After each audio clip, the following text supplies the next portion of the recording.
The Todd Shapiro Show. Canada Laughs, SiriusXM 168.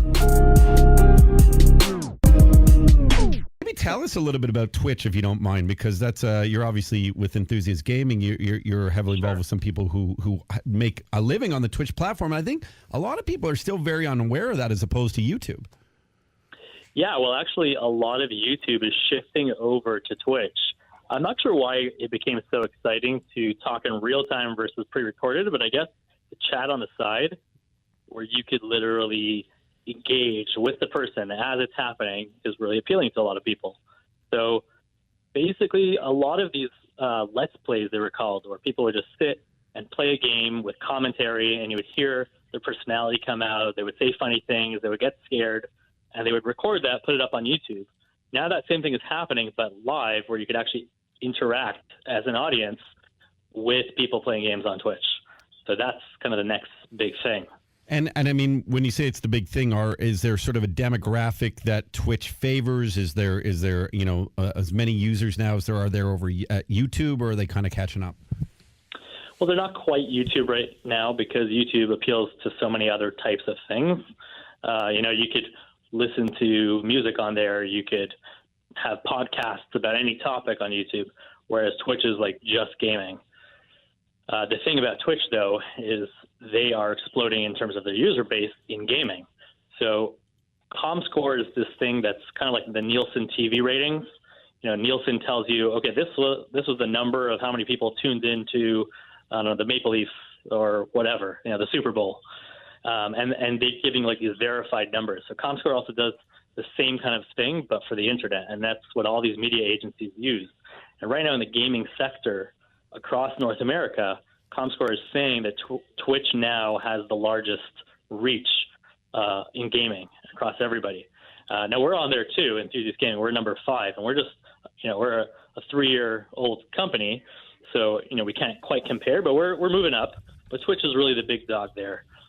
That's really phenomenal. Congrats on that. So you're number 5 on a list as a Canadian company. Started off as an independent blogger. We've had you on the show before. Got this entire gaming network together, enthusiastgaming.com. Do you do any sort of synergetic partnerships with anyone from the Twitch stream, from the Twitch platforms? Do they come over to Enthusiast Gaming as well? Yeah, actually, our services are quite complementary. We're not competing. We are competing for eyeballs, but we're offering very different things. So on our advisory board is the head of marketing at Twitch. We have Twitch streams for all of our sites, and, we broadcast our gaming events on Twitch. So, people are coming to our sites to interact with the content, talk to each other about gaming, versus on Twitch, you're going literally to watch someone else play a video game and chat on the side. So it's a different kind of a thing. But I think ComScore has them at about 600 million views per month in the U.S., and they have us at around 220 million views. So, they're about triple our size. But, it's a large audience, gamers. It's really massive and just growing. Other than, say, us talking about enthusiastgaming.com, how do people end up finding out how to get there? I mean, is there a big marketing plan going out? Is there just within the gaming community and word of mouth because of how authentic you are? Is that how people get there? Maybe extrapolate on that a bit. Well, we have 2 different types of people noticing us. One are the gamers. Now, if you're a gamer, you're probably on one of our 85 sites at some point in your gaming career, if not very often. So that's one type of person. But if you're an investor, you're probably hearing about us. You might see us on subway ads. You might hear about us on the radio, because our conventions, we do a lot of marketing for that. And within the enthusiast gaming space, do you guys always look to acquire new people who are, really good in the space? Is that part of the strategy? Yeah, I mean, what's really exciting is when you see someone who's a gamer and then they apply for a job with us, and then if they're really talented, we take them on and they're like, wow, this is my dream job. I've always dreamt of being, taking my career and making money within the gaming industry itself. I'm such a huge gamer. That's always exciting, and that's actually how I got my start. So yeah, we're always looking for kind of the cream of the crop in the gaming sector. So tell me about and also talented. Sorry to interrupt. Tell me about maybe one of the entities. Say Escapist Magazine. What would, if someone went to that site, escapistmagazine.com, under your umbrella, what would they find? Okay, so our sites, the 85 sites that we have, each of them kind of caters towards a different type of a community. So if you went to Escapist, you're probably the type of person who is very intellectual, wants deep, long analysis, pontificating on various concepts of game design or philosophy in gaming. It's very intellectual and in-depth kind of content. Now, if you go to another one of our sites, Destructoid, then you're probably looking for a little bit more edgy, a little bit more like college humor style, a little bit more like brash. We say it like it is. So each site has its own flavor. And then there's sites like Daily Esports where there's a very specific focus, where you just want to read about esports daily, or Gamumentary, where you want to watch documentaries on gaming. So every single one of our sites has its own unique niche.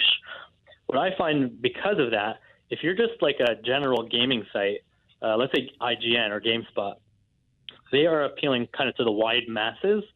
So if you're one of the millions who go there, you just want like the basic headline news. But if you're going one of the millions who come to our sites, you're going to a specific one of the 85 because you're super engaged and super passionate about that. And I don't know, have you ever seen the kind of passion and engagement in the gaming community? Oh, without a doubt. It's I've followed it a little bit more since we've talked and everything. But no, it's something that I was always aware of being, a radio show host. I'm always looking for. You know who led me to it was Drake when he went on and played with Ninja. No, but yeah. I mean, people to be honest, that is a good example. Like the reaction that it got from the gaming community. And it was interesting. A lot of people were angry with Drake, thinking it was just piggybacking off of Ninja's success to get to another network type of thing. So I see it. Yeah. That's how it goes. Like the gamers that we work with, there's a full spectrum, right? You could just be a more of a casual gamer who's just enjoying every now and then on their mobile phone.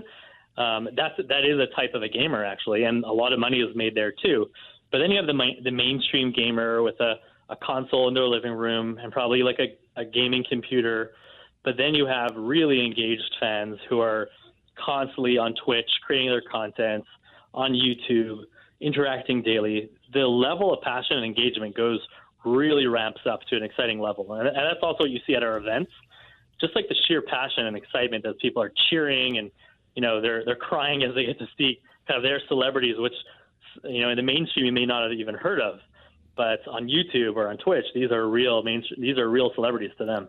Yeah, and it's interesting when you use the term like mainstream because I don't even think that can exist in this day and age. We think of mainstream and that really what I call that is like dinosaur stream. Those are the traditional medias that people, like me being one, well, actually satellite's not quite terrestrial radio, so actually we're not even mainstream really. Where it's its own subscription-based service, much like Netflix took over from TV, and we've sort of disrupted radio. And then podcasting trying to disrupt us, to be quite frank, and which is why I'm blessed to have both. But and really though, it is interesting because there isn't a mainstream anymore. And there's, like you said, there's YouTube, there's Twitch, there's your entire enthusiastgaming.com network. And I find it funny because I'm 45 and I might not have studied this stuff as much based on just having a media and a comedy and a fun show that we educate our audience with. But like I ask other 45-year-olds, they're clueless about this stuff in terms of where audiences are going now. And then I can't even imagine how, say, my dad or mom at 75 would think about it. Do you still get a lot of that? Like people come up to you, how are you making money in this gaming business? You know what? You're absolutely right. It's a very, very good point because when companies talk about mainstream, they're like, oh, gaming. And then you show them the numbers. They're like, oh, wait, that's like a very large percentage of North America is now spending their attention on these things. You can't not call this mainstream anymore. What you could say is that it's not really household names yet. Yes. Because I guess if you're a millennial, right, or you're between the ages of 5 and maybe 30, 35, then you probably have heard of a lot of these things because it's very new. But if you're 35 and older, these things may not have been around in your childhood. So you've either heard about them and clued in, but if it's not your interest, why would you clue into it? So I guess it's not so household, but people are taking notice because they have to. This is where it's all going, And Menashe, do you sort of have ever people questioning you or concerns about, you mentioned the age of 5, say, about that there is a younger audience and within your sites, are you careful about that stuff? Yeah, I mean, in general, this is a concern about technology as opposed to gaming. So technology as a whole, a lot of people, their kids come home from preschool, and then they shove a tablet in front of them and let them watch Netflix for hours. So it's not, the addiction level or just kind of the basic healthy lifestyle of how to do things in moderation applies all across technology, as technology has become penetrated everywhere. And it's so convenient and it's so easy to use as like a babysitter. So gaming definitely fits into that, and that there's healthy living and then there's like unhealthy way of living. So, but I think it really comes down to just your usage, right? Do you moderate things? And it's no different than like, do you let your kids at 5 years old go across anywhere they want on the internet? Can they have unlimited hours on Netflix, and can they have unlimited hours to play video games? So it's just all part of the same kind of question. And I couldn't agree more. And I think that's it's really well said. And I joke because even some of my buddies and I in our own group chat, that new app you can get on your iPhone to tell your usage per day. I think it's built into the phone. It's built in, yeah. And it's astonishing what we ourselves do. So I say that to older folks. It'll show you your Instagram usage, your Facebook usage, and how much of your day that might not be productive. In your space, creating community the same way that we might follow sports, which was not a waste of time. Our parents never thought we were wasting our time, or educating ourselves or reading. And on top of it, I know, listen, it could be a long shot here, but you get really good at something, you can make a lot of money doing this stuff, right? Exactly. We don't have that luxury in a lot of other things. I mean, in foot hockey, I could never make money playing that back in the day. Super exciting, man. Any sort of news on the horizon for Enthusiast Gaming? Anything you can hint at, or anything going on that's really exciting right now? I mean, we do have a lot of exciting stuff coming up because it's kind of December. A lot of people are going away. We're probably going to roll out some announcements because we just came off our October show, which was pretty big. But to us, we always were a North American and even global online presence with all of our sites. We were never we're headquartered in Toronto. We're Canadian, so we love Canada, but our audience is everywhere. So we've always looked at how do we take this event and make it something that appeals to everybody, even if you're not in Toronto.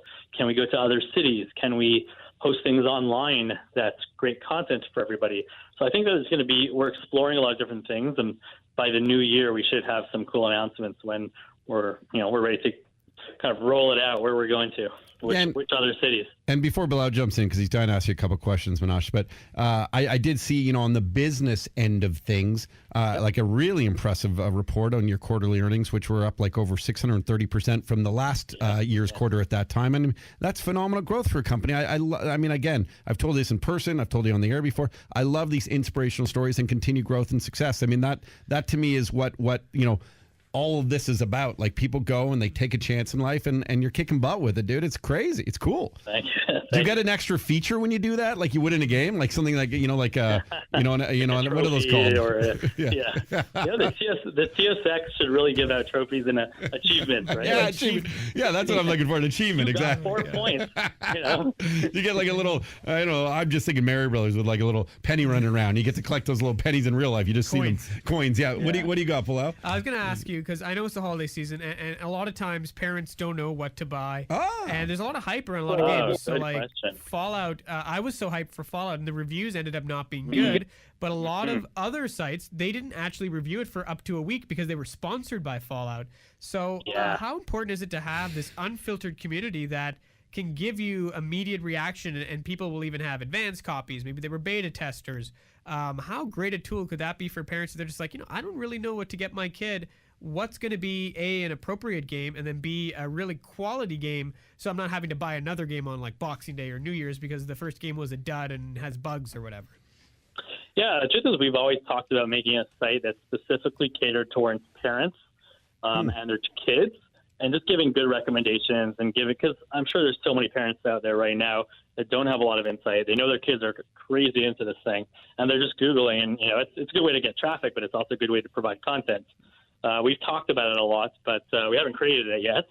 But on all of our sites, which are geared someone older, to kind of the teens and adults, we do make recommendations on every single one of them on what are our favorite games of the year, and what we recommend, our holiday guides.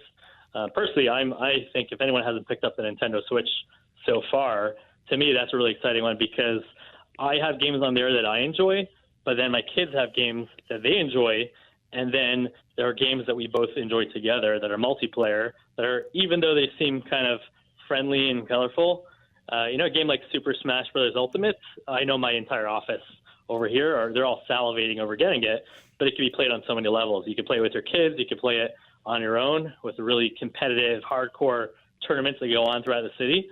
So, to me, the Nintendo Switch is a pretty cool system. Very cool. I don't even know, how much would something like that go for? Oh, that's a good question. That's a good question. I'm sure they have holiday deals. So okay, we got to look what it's on for right now. Yeah. And what about last question, Menashe, if you don't mind? What about a 3-year-old? My kid's 3. Is that too early to start to introduce? I'm being honest, and the only reason I ask is because we were at a party and there was probably a 4-year-old who was already kicking ass at like Fortnite. Are you serious? I swear this kid was like just unbelievable. Wow, that's crazy. That's crazy. That's a tough question because I think like at that age, you kind of want to stimulate their development. They're developing so rapidly, right, every single year. So you kind of want the games not to give them some kind of a just entertain them. You want it to almost be stimulating whatever they're growing in, and there are some like that. Spin Master is a company actually in Toronto, based out of Toronto, created by a local guy named Ronan Harari. They're now worth like $4.5 billion. They're a really exciting company. I love seeing these other kind of companies locally. But they have. Can I ask you a silly really question? Games. Did that company bring in like years and years and years ago like that pet rock thing like before any of this? I'm being serious. Did they? Yes. I thought so. That's amazing. Yeah. I'd love to hear those. See, that's another great story. Wow, that's phenomenal stuff. Okay. Yeah. So they recently started. They have a ton of these apps that are games that are geared towards like 3-4-year-olds, which are really small little things where you can just like click on the thing on the screen and like little reactions happen with colorful cartoon characters.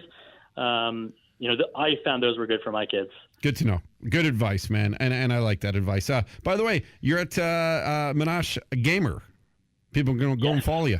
It's like you liked it so much you bought the company. You know that guy? Instead, you just started it. And at We Are Enthusiast, of course, enthusiastgaming.com. I love this stuff, man. I love catching up, and it's so important to learn everything there is about this industry that it's not emerging. It has emerged, and it's really exciting to follow along with you. Thanks, dude. Have a great weekend.